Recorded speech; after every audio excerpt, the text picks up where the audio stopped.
Hey everybody, I'm Sean. And I'm Ethan. Real quick before we start this episode here, I want to invite everyone out to our first May Saturday workout. This Saturday only, May 6th, we're going to have a really special event out at CityVest in Trussville. It's going to be starting at 12 o'clock for the main workout there. So invite all your family, friends out. We're going to have a really good time, really try to get the community going. Yep. We'll be out there all day, but make sure you come to that workout 12 o'clock. But anyway, in this episode of the Vitamin D Show, we dive into some muscular imbalances and more specifically, some imbalances that typically cause some lower back pain. So check it out. Hopefully we'll kind of talk some ways you can address that if you're experiencing those problems, but preferably we'll help you prevent it in the first place. Anyway guys,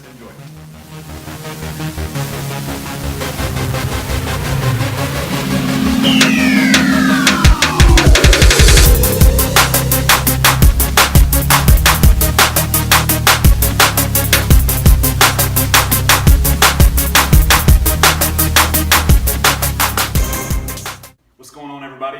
Today we're going to talk a little bit about muscular imbalances. Specifically, we're going to talk around some of those that cause the lower back pain. Very common problem. We see it all the time. It's listed as the biggest, chronic pain issue here in America. So it's a big deal. A lot of people suffer from it, and we're kind of going to dive into a little bit as far as things you can do to help treat that, and also maybe kind of explain a little bit of what's going on and really easy fixes, and hopefully we can get you started on the right track. So first off, we're going to talk about some common causes. Okay, so posture is probably one of the biggest things, right? So everyone wants to sit up straight when we talk about posture, but shoulders back, head up. A lot of times we're sitting at desks, or we're typing on computers, shoulders around it, heads tilted down, and we're not at work, we're on the phone, right? So a lot of spinal flexion and not a whole lot of extension in our life. So posture, one really big thing. A lot of times when we mention posture, everyone straightens up there. And you realize that you have to actually work to get into a perfect posture, because you've gone so long by, like you said, sitting flexed over there, and that's become normal. So it's usually a big thing that we have to overcome there. So yeah, and I mean some common issues on the next one. It falls right in. Is too much sitting. Mm-hmm. A lot of time, the poor posture is linked to a lot of sitting.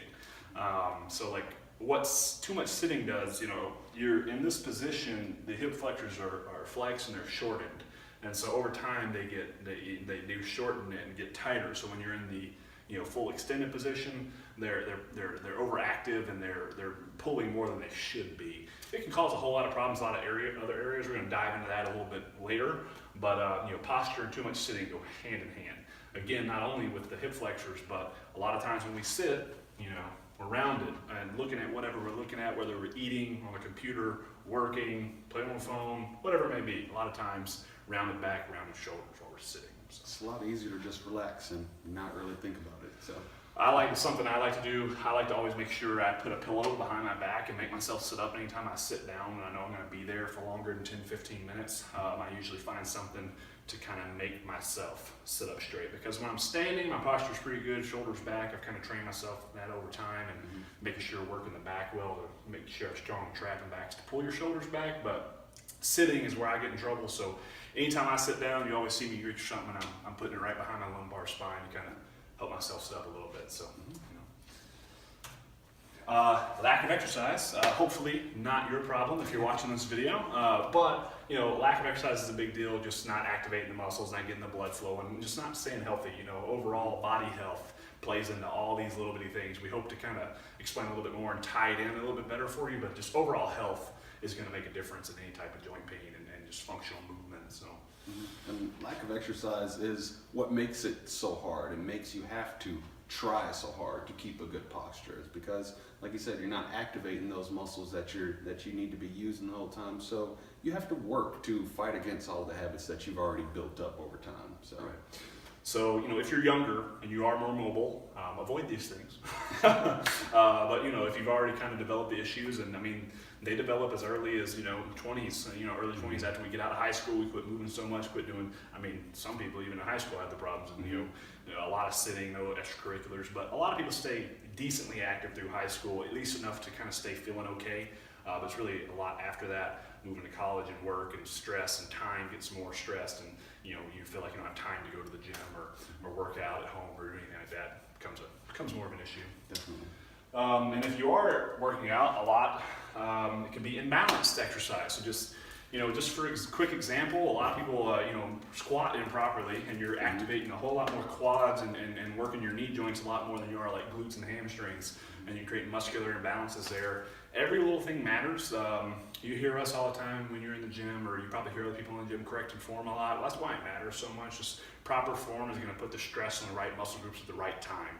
And also, a lot of people don't really know a whole lot about working different angles of the legs, maybe, so they just know it's a squat and a leg press, and they don't understand the difference in how you're activating. A leg press is going to be a whole lot more quad heavy than a squat if you're doing a proper form, versus a front squat, which is made to build quad. So there's all types of different variations, and knowledge of what you're supposed to be working in that movement is kind of key to make sure you're focusing mentally on activating the right muscle groups and staying balanced. Even as simple as when you're doing squats, make sure you're pressing through your feet evenly.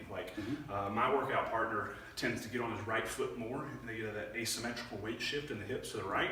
His right-handed is dominant right side. You feel more comfortable. You're probably a little bit stronger on that side.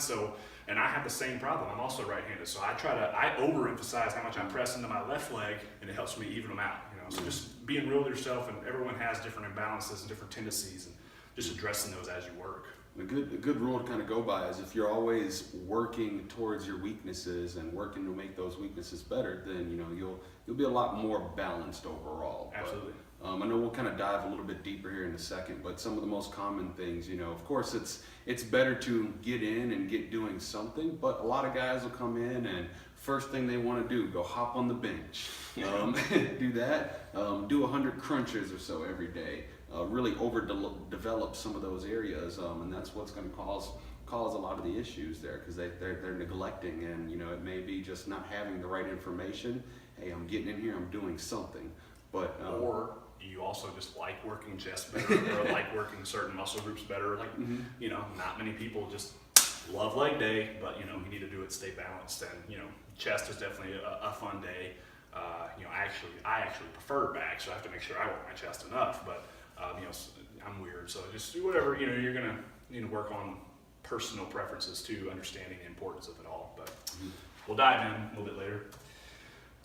So we're gonna kind of shift to what commonly causes a problem. So we talked about some general causes as far as like habits and how these things happen. Now we're gonna kind of dive into the muscles and show you, where those problems kind of arise. Keep in mind, guys, every case is different, and every body is different, and I know that's kind of a cliche thing to say, but these are just like the really most common things we see today. There are some other reasons that you could be having lower back pain. So if you have been exercising and you are doing these things well-rounded, and maybe you take some information in this video and you apply it to your workout and you're still having lower back pain, you could have done enough damage to where you need to see something, and you need to see about see the doctor, let him take a look, see what's going on, chiropractor, whatever your preference is. But this, hopefully, if you catch it soon enough, especially preventative, is way more effective than treating the problem, preventing the problem in the first place. But if you do already have lower back pain, I was suffering from lower back pain from muscle imbalances. I had stronger upper body, strong core, and weak lower body, because I had different injuries in my hamstrings, and I babied them, and then it was hard for me to get back into them. So I've been really amping up my leg workouts lately, trying to build that strength back up and balance out. Just being honest with yourself about it. But anyway, sorry. So shortened hip flexors, mentioned that already, happens a lot from the seated position. A lot of people confuse the hip flexors with the groin as well. So you have the whole area of the groin, which includes the hip flexors, and you also have different inner thigh muscles there that would be considered groin muscles. But hip flexors are a part of that, and more often than an actual groin injury, it's usually a hip flexor issue. Whenever you sometimes you got a little wide, you got off balance, or you tripped and fell and you stepped wide, or we mentioned walking on the sidewalk and rolling off one side. Just something gets you extended in a way that you're not used to. And while you run the risk of injury, even the healthiest person, when you get into bad positions like that, but if you train balanced muscle groups, it's a whole lot less likely. And hip flexors are very, very commonly injured a lot, even when doing core exercises, because you're using those to lift your legs too. And in like in like the athletic world, something like that, even overextending, trying to get into like those sprints and running and things like that, or just for your everyday runners, overextending that stride. If you've got those shortened hip flexors, it's going to be really easy to have an injury there. So. And a lot of people don't understand why they start running and get different injuries, like long distance running. That comes into play too. If you're not balanced and mobile already before you start, you're most likely going to run into some of those problems. Just that constant pounding on the pavement. So. Overactive, strained lower back. This is probably, this definitely does factor in, but in my opinion, this is one of the least direct causes of lower back pain. Most people think their lower back hurts, and so they think they need to work their lower back and you strengthen the lower back. Really, that most people have a very strong lower back because you use it in almost everything. And if you are exercising, anything you do with legs is involved in the lower back.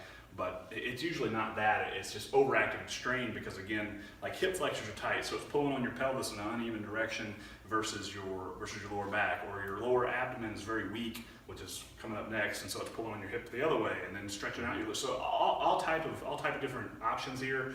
Keep in mind, normally the pain is not directly related to where it originates. It's usually a problem somewhere else.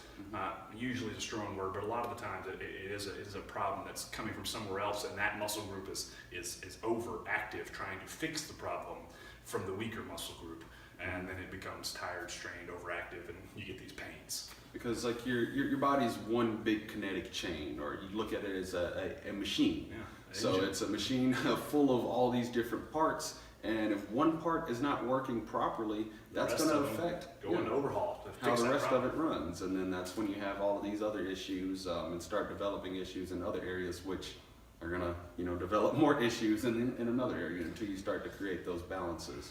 And the spending on pharmaceuticals for pain has gone up and up and up and up year over year, and all that is treating the symptoms. You're not fixing the problem. So hopefully shed some light on that. Anyway, next one there. I mentioned it, weak abdominals, specifically lower abdominals a lot, but also just weak core in general, transverse abdominis.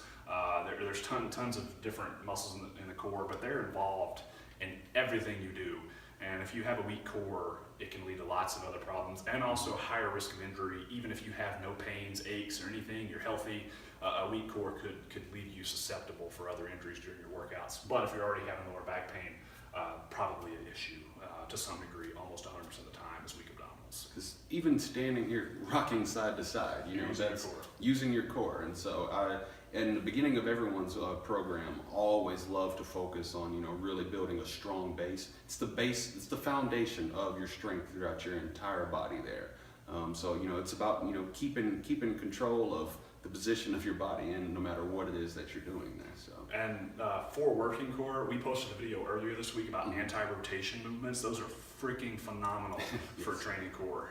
But the point of that is like any movement of limbs. So right now, when I went to take the weight off this foot, my weight shifts. That's your core activating and balancing out your body so you can move your limbs. And just having, functional core strength is a key part. Squats, deadlifts, chest, everything. It makes such a huge difference in all of your workouts and also just quality of life. And if you have a weak core, when you shift, go to lift that leg up, your core isn't activating as much. You're putting all that strain on all of the other muscles. The hip flexor. It takes. Perfect example there. Weak glutes. A lot of people think that the glutes were made to sit on, and that is not at all what they are for. They are part of the posterior chain, really key part in a spinal erection. They're just so important, and they do so much more than just provide padding for you to sit on. It's not at all what they were intended for, really. But a lot of people, again, going back to the squat, when you do your squats, you get a lot of heavy bent over, weight on the toes, and that's going to cause more pressure in the quads, which isn't necessarily a bad thing, but also put more pressure on the knee, which isn't a great thing. But overworking the quads, building that strength, and then not working the hamstrings and glutes as much. Like the glutes in a regular squat really don't get involved until that very bottom end. So if you have poor mobility and you do quarter squats all the time, your glutes are getting missed 100% of the time. You have to get very deep into the squat before the glutes are activated. And also different variations of squats to balance them out, to work different, like sumo squats versus regular squats, and then direct glute work. A lot of people don't even know what a direct glute exercise is. I think kickbacks are about the only option, and that's it's a very ineffective option for working glutes. So like a hip thruster, we posted that video, best exercise for building glutes. But you got to make sure you train them, keep them up with the rest of your legs. Really keep balance in hips and everything.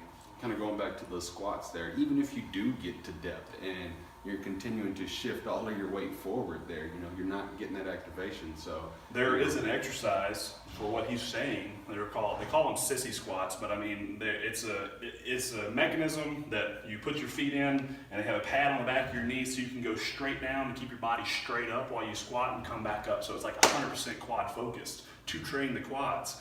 And when you go into a squat and you're there, it's essentially what you're doing, except a lot more pressure on the knee, but it's not training glutes or hamstrings whatsoever. Cool. So weak glutes, weak hamstrings, and also a lot of people think, oh, my hamstring's just tight. Well, if something's tight, it's usually because it's weak and overactive, and one or the other or both. And hamstrings, again, do not get worked. It's funny. We train biceps more than we train triceps. When the triceps make a much bigger portion of your arm, strong triceps will make you look fuller a lot faster than big biceps will. Same thing with hamstrings. Your hamstrings are massive muscles. Your quads are big muscles too.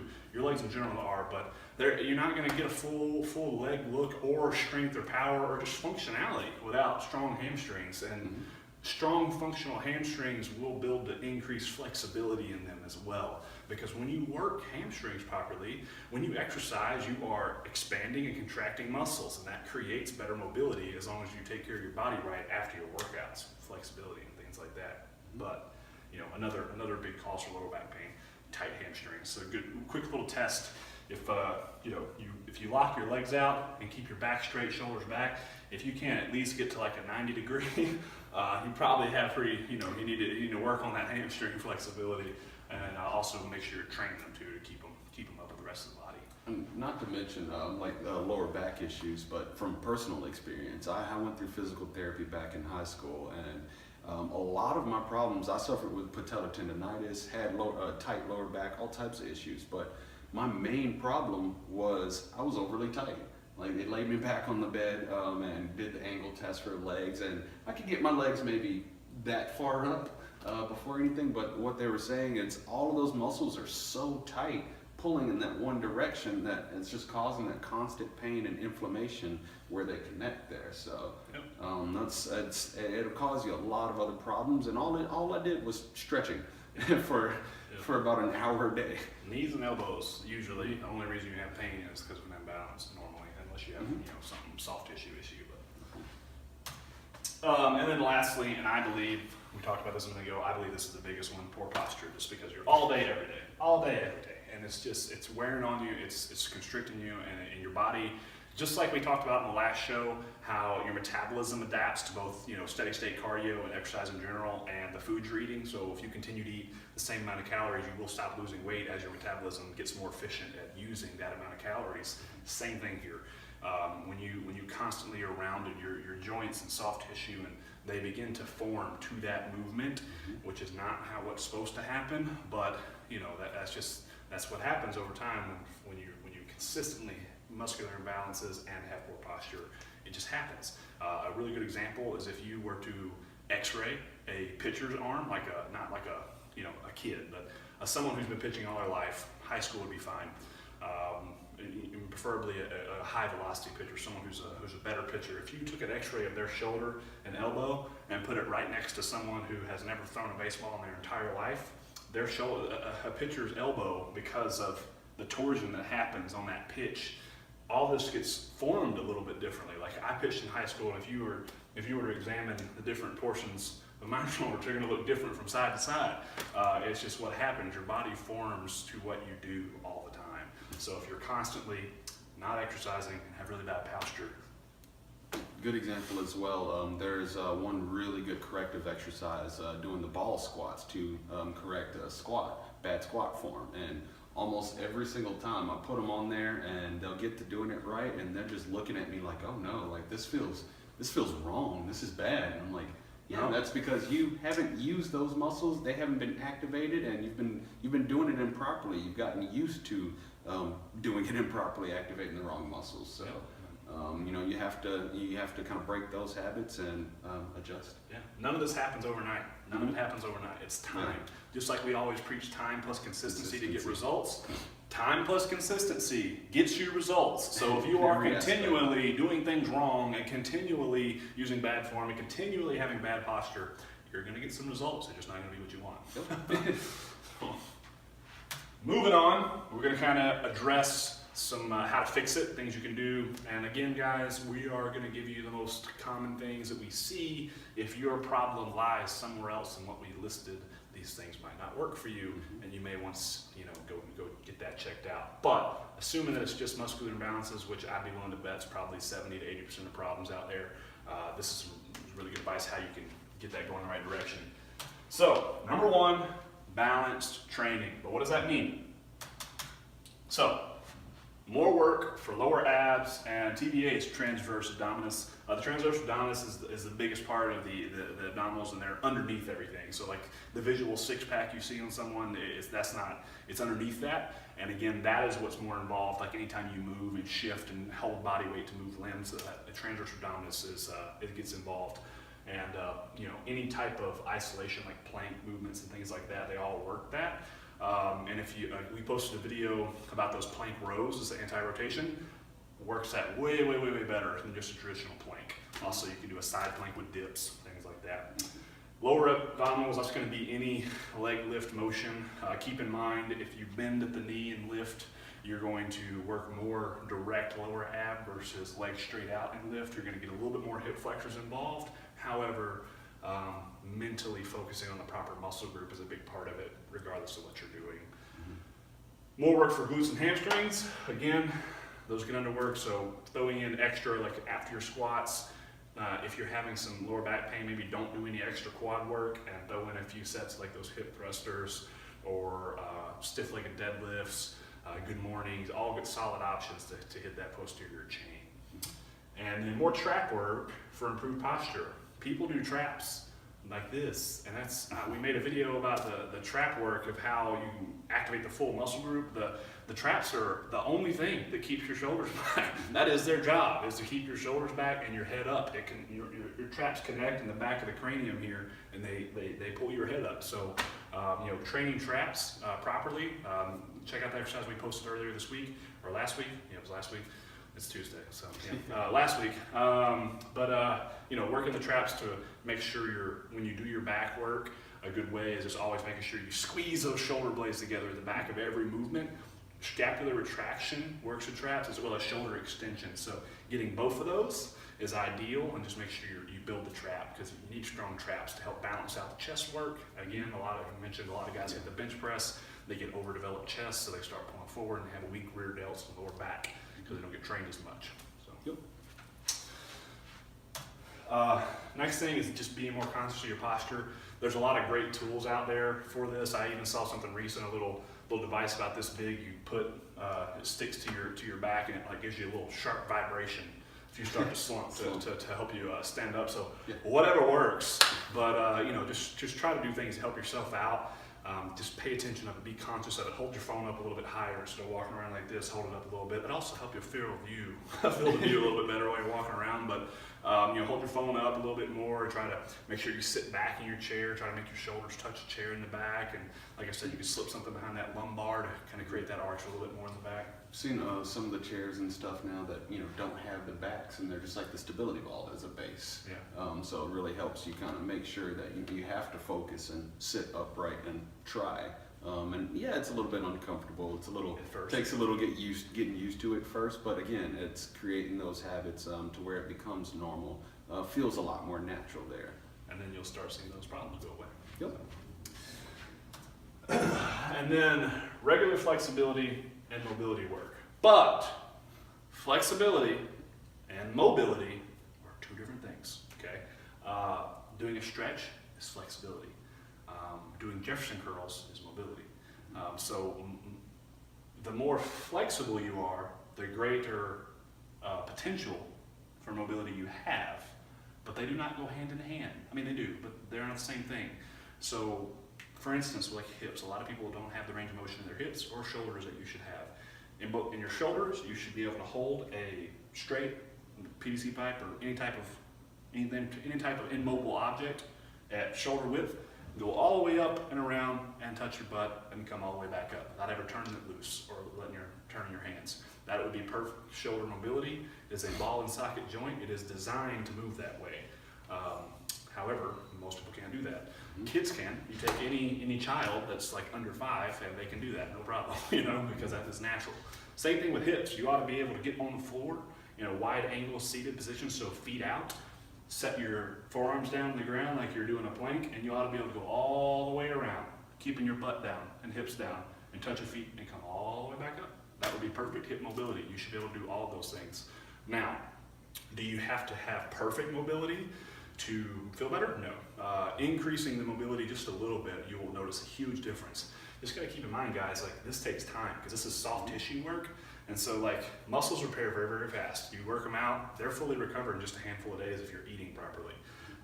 When you're doing flexibility work, tendons and ligaments, they don't have blood flow. So the only time they get that blood flow is when we work them and we activate them, and we're actually breaking up some soft tissue in there.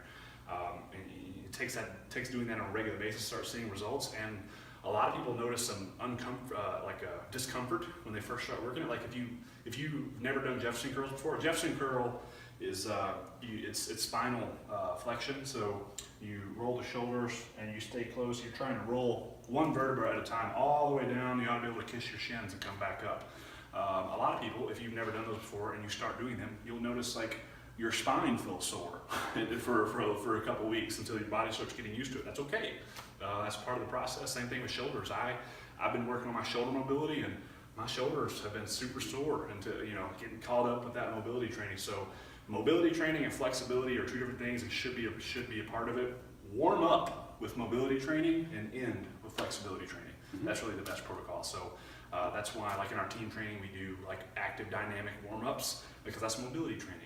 And then we do static stretching at the end for flexibility training. You have to think about it on a use it or lose it type basis. Like the spine is made to flex under tension. People don't. They're afraid of putting any kind of tension on there. And they're afraid. People are afraid to roll that shoulder all the way around. It's supposed to do that. It's all natural movements. You should be able to do those things. You should of course be cautious and make sure that you're doing it properly. Sure. And start it slow. Not just trying to hop in and jerk around. You're not going to be able to do that. Start with a resistance band. You can't start off doing 135 on Jefferson curls. Just start out with just body weight and then add 5-pound dumbbells in your hand and 10-pound dumbbells in your hand and work up, because it's very, very important. And also, increased mobility and flexibility equals greater potential for calorie burn during your workouts, because you're going to get more muscle fiber recruitment as well. So they all do tie in together, but they are separate things. Anything? No? Good. That is it, guys. So hope you enjoyed, and leave us questions in the comments, share this video with your friends, and we'll see you next week.